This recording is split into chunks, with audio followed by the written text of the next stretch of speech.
ભગવાન વિષ્ણુ મંગળમ કુરુષ્વર સ્વાહા. હવે મંચુરિયન બનાવવા માટે આમાં પેસ્ટ નાખવો પડશે. તો ગ્રીન ચીલી સ્વાહા, રેડ ચીલી સ્વાહા, બ્લેક ક્વિનોર स्वाहा. भाई पानी का स्पेशल हमारे का माल स्वाहा, डबल स्वाहा. वो तो बढ़ियो भाई जो मसाला आया. चलो सिगरेट मसाला स्वाहा, स्वाहा,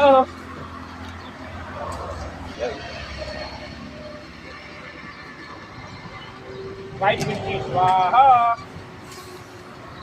बस मंचूरियन ની મળ્યું સ્વાહા. હવે મરાદ કોરે મોરે ફેરા ફેરા છે પછી પાર્સલ કરીને હાલી જે સ્વાહા. ચલો મંચુરિયન તૈયાર થઈ ગયું છે. હવે વિધિ વિધાન માટે ઓનું કન્યાદાન કરવાનું છે. કન્યાદાન માટે જો ભાઈ આ મંચુરિયન તૈયાર થઈ ગયું છે, જોઈ શકો છો. ટેસ્ટ કરવા માટે